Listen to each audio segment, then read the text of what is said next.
I am Assistant Prof. Dr. Sharifa Oshoke Musa. I will be taking the course of Fundamentals of Management, BHM 1012.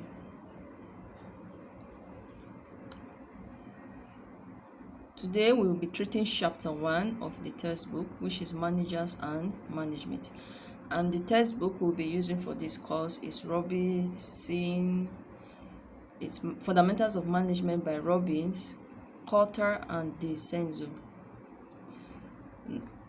The learning objectives for today are as follows.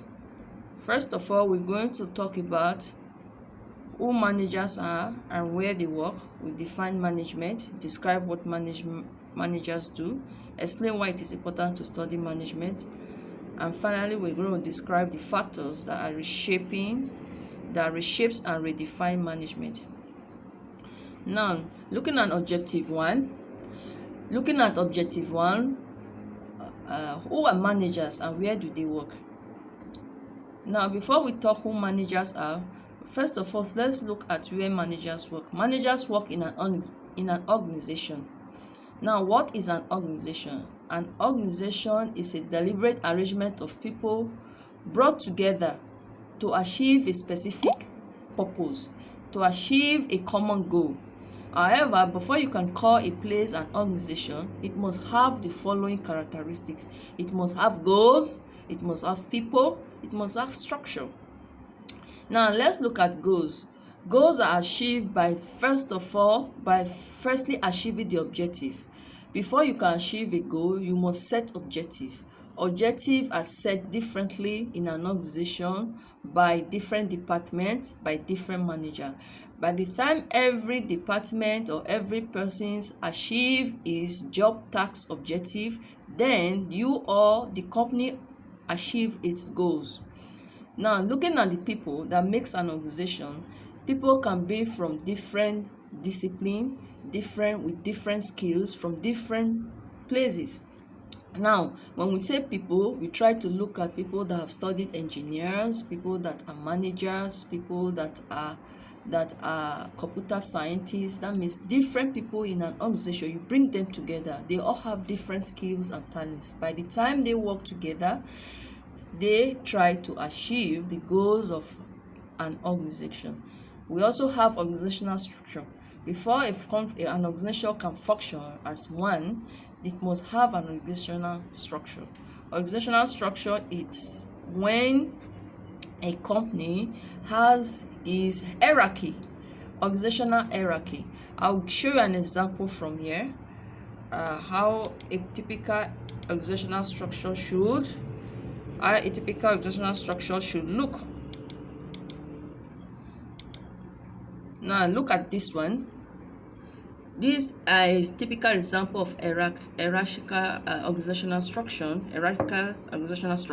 Now, if you look, we have the director, we have marketing department, finance, operation department, but each of these departments have a manager to it. We have marketing manager, finance manager, operation manager, and all this oversees the job duty or the job or task that is being carried out in their different departments. And this is how an organization should have its offices, its organizational chart, so that there will be the work can be easily executed. The job task can be easily executed by different people to achieve their organizational goal. Moving to the next slide. Now, I already talked about the goals, the people, the structure.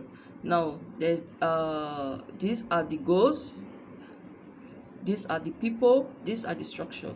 So for an organization to function and it must have a goal, it must have people to achieve this, and there should be organizational structure to the company. Now, how are managers different from non-managerial employees? Not everyone in an organization that is a manager. Now, non-managerial employees, they work directly on tasks. That is, we're trying to look at the security, the cook, the receptionist, the human resources. Yeah, they all work together, but they are not manager. They are non-managerial employees. They are not responsible to oversee the work of others like the managers. Then they direct and oversee the activities of others. They can direct and oversee the activities of others below them, not the ones above them. They might have work duties not related to overseeing others. Now let's go back to the an example I showed you about an organizational chart. Now trying to explain what I just said, you see this operation employee, he cannot report to the director. This operation employee will report to the operation supervisor, and this will report to the manager. However, the manager here oversees the job, the work of everyone here. He oversees the work of everyone here, you see, and this one oversee the work of that. But this particular operation employee, you cannot oversee the work of this. He is not the one in charge to be reported to. However, he can report to this, and this will report to this. Everyone here reports to the operation manager, just like every other departmental manager. Everyone under them report to them. But people directly under them, they oversee the people directly underneath them, not the ones their bosses that are above them. So now let's move on.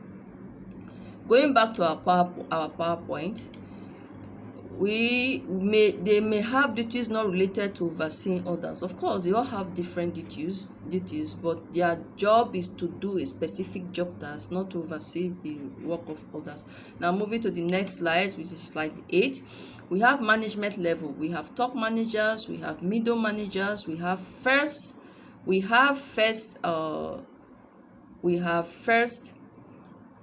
line managers, and we also have team leaders. Now everyone has his role to play.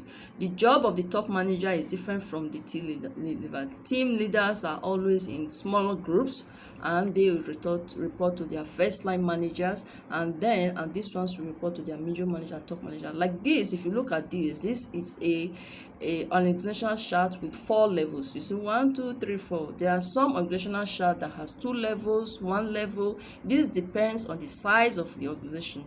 But the thing is that the bigger an organization, the bigger the management level, and the small an organization, it also has small organizational level. So also the kind of job the managers do. The kind of job a manager in a small company will do is totally different from the kind of managerial job a manager in a very big organization will do. Okay, now let's go to the next line. Let's look at their job, what they do. Okay, that the top managers, they make decisions about the direction of an organization. The middle managers, they manage other managers. The first line managers, they direct non-managerial employees. I already talked what non-managerial employees means. Then we also look at team leaders. What do? They manage activities of a work team. Now, like as I was saying, it's an organization. They might not have this middle manager. They might only have first line manager. Some may not have this top manager, and they only have the middle manager. This depends on the size of the company. But as a company grows bigger, there is a tendency of it having more levels to its management.